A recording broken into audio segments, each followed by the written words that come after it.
नमस्कार साथियों एवं प्यारे बच्चों, आज हम कक्षा 6 एनसीईआरटी गणित प्रश्नावली 14.5 प्रायोगिक ज्यामिति के सवाल नंबर 1 से शुरू करेंगे। आपको ये सवाल ध्यान से समझने हैं और प्यारे बच्चों, यदि आपको समझ में आए तो आपको लाइक करना है, चैनल को सब्सक्राइब करना है और इन सभी क्लासों को ज़्यादा से ज़्यादा विद्यार्थियों तक पहुंचाने का प्रयास करना है। और यदि आपको कंप्लीट कोर्स प्राप्त करना है कक्षा 6 एनसीईआरटी गणित का, तो आपकी स्क्रीन पर जो व्हाट्सएप नंबर दे रखे हैं उन पर आप मुझे व्हाट्सएप मैसेज कर सकते हो। आपको कक्षा 6 से कक्षा 10 तक गणित का कंप्लीट कोर्स मिलेगा। ठीक है, तो शुरू करते हैं सवाल नंबर 1 से। 7.3 सेमी लंबाई का एक रेखाखंड AB खींचिए और उसकी सममित अक्ष ज्ञात कीजिए। 7.3 सेमी लंबाई का एक रेखाखंड AB खींचना है और उसका सममिति अक्ष ज्ञात करना है। तो बच्चों, हमने रेखाखंड खींचना अच्छी तरह से सीख लिया है। ठीक है, अब हम क्या करेंगे, सबसे पहले तो रेखाखंड खींचेंगे। ठीक है, फिर उसका सममिति अक्ष मतलब उसका लंब समद्विभाजन करेंगे। हमने प्रश्नावली 13 में सममित रेखाओं के बारे में पढ़ा था।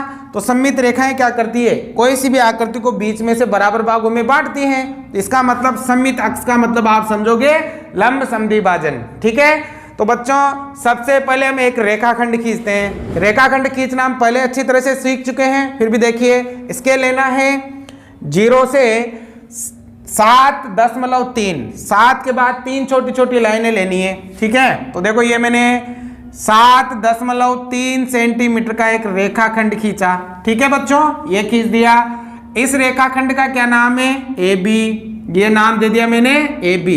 ठीक है, अब क्या करना है, इसका सममित अक्ष खींचना है, मतलब लंब समद्विभाजन करना है। तो देखो लंब समद्विभाजन हम कैसे करते हैं, आपको प्रकार लेना है और प्रकार का जो नुकीला सिरा है वो आपको बिंदु A या फिर बिंदु B पर कहीं पे भी आप रख सकते हो। मैंने बिंदु A पर रखा और ये जो रेखाखंड है इसके आधे से ज्यादा माप लेना है आपको, आधे से ज्यादा माप। ठीक है, एक चाप ऊपर की तरफ काटना है और एक चाप नीचे की तरफ काटना है, आधे से ज्यादा माप लेकर। ठीक है, फिर यही माप रखना है और नुकीले सिरे को B बिंदु पर रखना है। एक चाप ऊपर लगाना है और एक चाप नीचे लगाना है। ठीक है, जहां पर ये दोनों चाप कटेंगे वहां पर आप बिंदुओं के नाम दे दोगे। यहां पर ये कटा तो यहाँ नाम P और यहाँ कटा तो Q। ठीक है, कोई भी नाम आप दे सकते हो।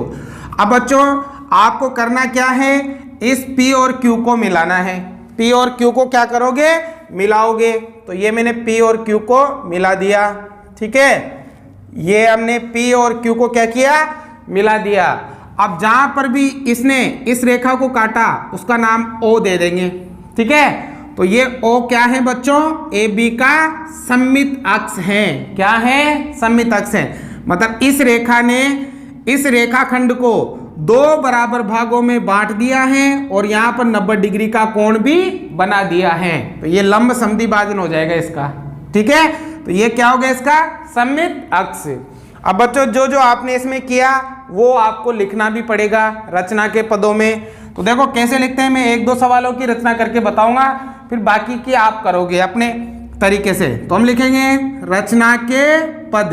अब देखो बेटा, रचना के पद में वही चीज लिखते हैं जो आपने इसमें किया। ठीक है, तो सबसे पहले हमने क्या किया, AB 7.3 सेंटीमीटर का एक रेखाखंड खींचा, ये किया। तो यहां लिखो सर्वप्रथम AB बराबर 7.3 सेंटीमीटर का रेखाखंड खींचा।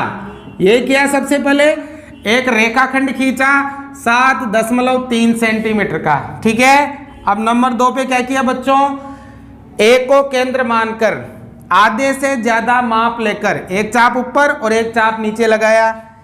A को केंद्र मानकर प्रकार में आधे से अधिक माप लेकर एक चाप ऊपर व नीचे, ऊपर व नीचे लगाया। ठीक है, एक चाप ऊपर लगाया और एक चाप नीचे लगाया। अब नंबर 3 पे क्या किया, पुनः बी को केंद्र मानकर एक चाप ऊपर और एक चाप नीचे लगाया। पुनः बी को केंद्र मानकर एक चाप ऊपर व नीचे लगाया, जहां बिंदु कौन कौन से मिले भाई, P और Q प्राप्त हुए, P व Q प्राप्त हुए। ठीक है, अब नंबर 4 पे क्या किया बच्चों, P को Q से मिलाया, P को Q से मिलाया। ठीक है, P को किससे मिलाया, Q से, जो AB को O पर क्या करता है, काटता है। यही O रेखाखंड AB का क्या है, सममित अक्ष है, सममित अक्ष है। आ गया बच्चों समझ में? तो बिल्कुल सामान्य है, बिल्कुल नॉर्मल है। जो जो आपने किया वो यहाँ लिखना है आपको। आ गया समझ में? देखो सवाल नंबर 2 भी सेम इसी की तरह है, ध्यान से समझना। 9.5 सेमी लंबा एक रेखाखंड खींचिए और उसका लंब समद्विभाजक कीजिए। सेम ऐसा का ऐसा है। ठीक है बच्चों, यहाँ केवल 7.3 का था, वहाँ 9.5 का है। तो मैं इसका केवल आपको चित्र बनाऊंगा, बाकी ये सब चीजें आपको लिखनी पड़ेगी सेम इसी की तरह। ठीक है ना? तो देखो सबसे पहले 9.5 सेमी लंबा एक रेखाखंड खींचो। तो खींचो बच्चों, 0 से 9 तक ले जाओ और उसके बाद 5 छोटी छोटी लाइनें। ठीक है, नाम दे दो कुछ भी, जैसे दे दे P और Q। ठीक है, नाम दे दे बच्चों। 9.5 सेमी लंबा एक रेखाखंड खींचिए, ये खींच दिया। अब इसका लंब समद्विभाजन करना है। क्या करना है बच्चों, लंब समद्विभाजन। आप रचना में साथ के साथ भी लिख सकते हो कि सर्वप्रथम PQ बराबर 9.5 सेंटीमीटर लंबा एक रेखाखंड खींचा। ठीक है, अब क्या करेंगे, प्रकार का जो नुकीला सिरा है इसको P बिंदु पर रखेंगे और आधे से ज्यादा माप लेंगे। ठीक है, ये दो आधे से ज्यादा, एक चाप ऊपर की तरफ लगाएंगे, एक चाप नीचे की तरफ लगाएंगे। ठीक है, अब इसी प्रकार का ये माप ये रहेगा और इसको Q बिंदु पर रखोगे और एक चाप ऊपर लगाओगे और एक चाप नीचे लगाओगे। जहां पर ये दोनों चाप कटे वहां पर आप कोई नाम दे सकते हो, जैसे यहाँ नाम दे दिया X और यहाँ नाम दे दिया Y। अब बच्चों ये जो चाप अगर ज्यादा आ जाए तो इनको रबड़ से मिटा देना आप ऊपर वालों। ठीक है ना, ऐसे जो एक्स्ट्रा निकले ना फालतू, उनको आप रबड़ की सहायता से साफ कर लेना ताकि चित्र अच्छा दिखेगा। ठीक है, X और Y बिंदु आ गया। अब बच्चों क्या करोगे, X और Y को हम मिला देंगे।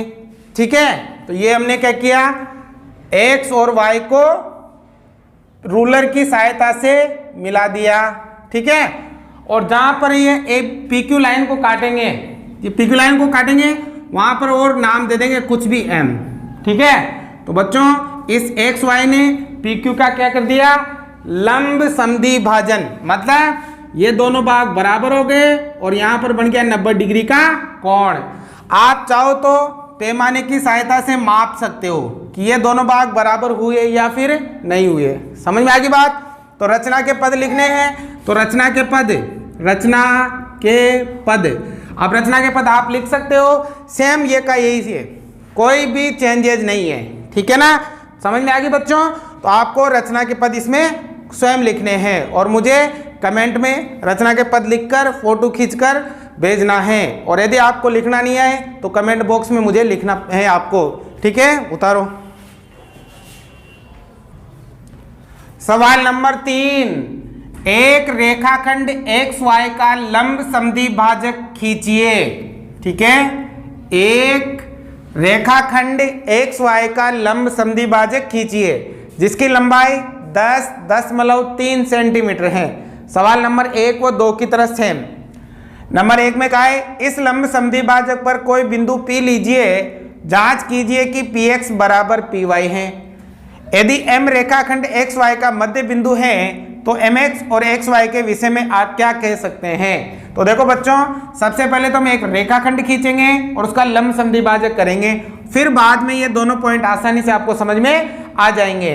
ठीक है, तो देखो सबसे पहले सवाल में क्या कहा है, एक रेखाखंड xy का लंब समद्विभाजक कीजिए जिसकी लंबाई 10.3 सेमी है। तो आपको एक रेखाखंड खींचना है 10.3 सेंटीमीटर का। तो देखो ये मैंने यहाँ पर एक रेखाखंड खींचा, ठीक है, 0 से 10 तक और 10 के बाद छोटी छोटी 3 लाइनें लेनी है। ठीक है, खींच दिया बच्चों। इसका क्या नाम है? इसका नाम है x और y। ठीक है, अब इस रेखाखंड का लंब समद्विभाजक करना है, परपेंडिकुलर बाइसेक्टर बोलते हैं अंग्रेजी में। ठीक है, अब लंब समद्विभाजक कैसे करते हैं हमने सीख लिया। प्रकार की नोक को या तो x पर रखो या y पर रखो। मैंने x पर रखा और आधे से ज्यादा माप लेना है इसका, आधे से अधिक ले लिया, आधे से अधिक। एक चाप ऊपर लगाना है, एक चाप नीचे लगाना है। ठीक है, अब इसी को y पर रखना है, एक चाप ऊपर और एक चाप नीचे। जैसे यहाँ पर पूरा नहीं हो चाप तो वापस आओ और इस चाप को बढ़ाओ, ऐसे कट गए बच्चों चाप। जहाँ पर ये चाप कटे वहाँ पर हम नाम दे देंगे। ठीक है, अब नाम आप अपने हिसाब से कुछ भी दे सकते हो, जैसे मैंने यहाँ A दे दिया और यहाँ B दे दिया। ठीक है बच्चों, अब क्या करोगे बेटा, इस A व B को मिलाएंगे। A व B को क्या करेंगे, मिला देंगे। ये हमने A व B को मिला दिया। ठीक है, तो x y का क्या हो गया, x y का हो गया लंब समद्विभाजन, मतलब ये दोनों बराबर हो गए और यहाँ पर बन गया 90 डिग्री का कोण। समझ में आ गई बात? तो ये हो गया इसका लंब समद्विभाजन। ठीक है, अब जैसा जैसा आपने किया वो आपको लिखते जाना है। जैसे मैंने बताया था आपको सवाल नंबर 1 में, सर्वप्रथम एक्स वाई बराबर 10.3 सेंटीमीटर लंबा रेखाखंड खींचा। फिर क्या किया, x को केंद्र मानकर आधे से ज्यादा माप लेकर एक चाप ऊपर और एक चाप नीचे लगाया। फिर क्या किया बच्चों, y को केंद्र मानकर एक चाप ऊपर और एक चाप नीचे लगाया, जहां में A व B बिंदु प्राप्त हुए। फिर क्या किया, A को B से मिलाया। इस प्रकार रेखाखंड एक्स वाई का क्या हो गया, लंब समद्विभाजन हो गया। ठीक है, ये सभी आप लिखोगे। अब आगे देखो, इसमें नंबर 1 में क्या लिखा है, इस लंब समद्विभाजक पर कोई बिंदु P लीजिए। ये जो लंब समद्विभाजक है ना, इस पर कहीं पे भी एक बिंदु P लेना है। मान लो मैंने इस लंब समद्विभाजक पर एक बिंदु ले लिया P। ठीक है, अब जांच कीजिए कि Px बराबर Py। Px तो देखो P को किससे मिलाओ, x से, तो क्या बन गया, Px बन गया ना, ये बन गया Px। ठीक है, फिर P को किससे मिलाओ, Py से, ये बन गया Py। ठीक है, तो आपको जांच करना है कि Px बराबर Py है। ये जो Px है और ये Py है, ये बराबर है। तो हम क्या करेंगे बच्चों, इनको माप लेंगे। देखो ये मैंने इससे मापा, ठीक है, और इधर भी मापा। इन दोनों को मापने पर ये दोनों बराबर है। क्या है, बराबर है। तो आप लिखोगे नंबर रचना में आगे कि लंब समद्विभाजक पर एक बिंदु P लिया और Px बराबर क्या हुआ, Py। और कारण क्या लिखोगे बच्चों, क्या लिखोगे, मापने पर। कैसे पता चला हमें कि ये दोनों बराबर हैं, मापने पर। ठीक है, अब देखो नंबर 2 समझ में आ गया ना। यदि M रेखाखंड एक्स वाई का मध्य बिंदु है तो mx और xy के विषय में आप क्या कह सकते हैं। यानी कि ये जो रेखाखंड एक्स वाई है ये वाला, इसका मध्य बिंदु कौन है, M। कौन है बच्चों, M। तो देखो मध्य बिंदु का मतलब होता है बीच वाला पॉइंट। ये रेखाखंड का यहाँ पर होगा मध्य बिंदु M। मध्य बिंदु का मतलब है कि ये जो रेखाखंड है ना, इधर से और इधर से बराबर हो। ठीक है, तो ये मध्य बिंदु है। तो आपको एक्स वाई और mx ये वाला और mx, एक सेकेंड, mx और xy के विषय में आप क्या कह सकते हैं बच्चों। जो ये mx है ये वाला, mx ये वाला, इस xy का क्या है, आधा है, 1/2 है xy का। ठीक है, ये भी कैसे लिखेंगे, यह मापने की जरूरत नहीं है। इसमें तो हम, यह मध्य बिंदु है ना, तो ये वाला इस पूरी लाइन का क्या है, आधा है। पूरी लाइन का क्या है बच्चों, आधा। ठीक है, समझ में आएगी बात। ये जैसे पूरी लाइन 10 है, पूरी लाइन 10 सेंटीमीटर है, तो बताओ ये 5 ही होगा ना, तो इस पूरी लाइन का ये क्या हो गया, आधा हो गया ना। तो इस प्रकार से ये आपको करना है। रचना के पद आप लिखोगे, मैंने आपको अच्छी तरह से समझा दिए हैं। लास्ट में इन दोनों लाइनों के उत्तर ये आ जाएंगे। ठीक है, सवाल नंबर 4, लंबाई 12.8 सेमी वाला एक रेखाखंड खींचिए।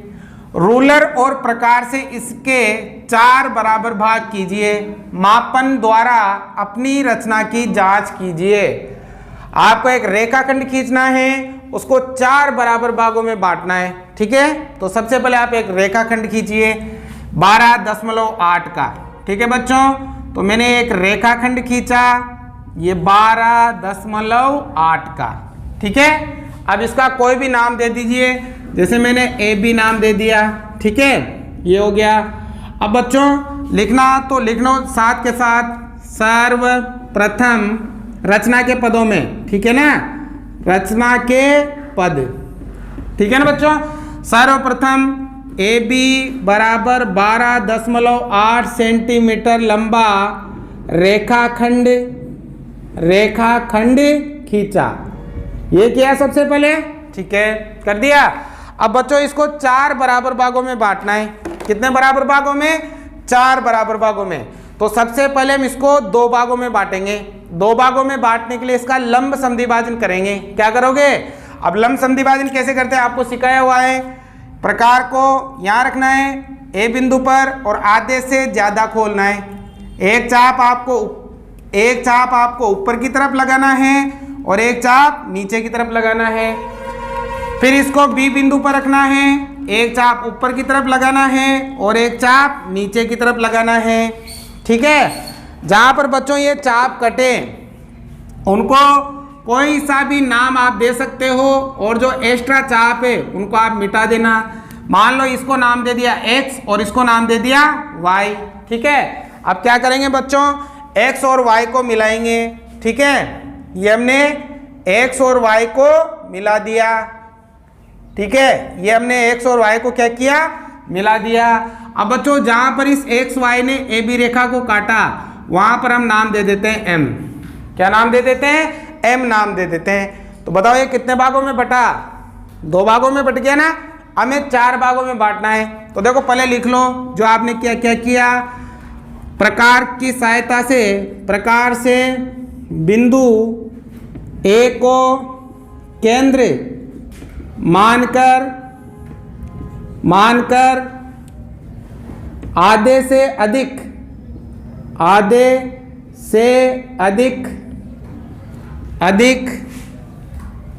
अधिक माप लेकर एक चाप नीचे व ऊपर लगाया।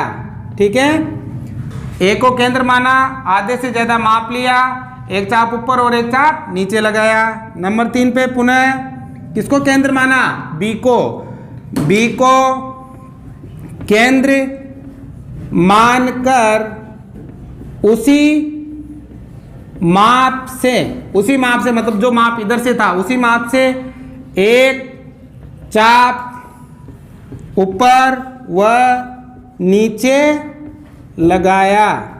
ठीक है ना, ये कर दिया। जहां एक्स वाई रेखाखंड ए बी को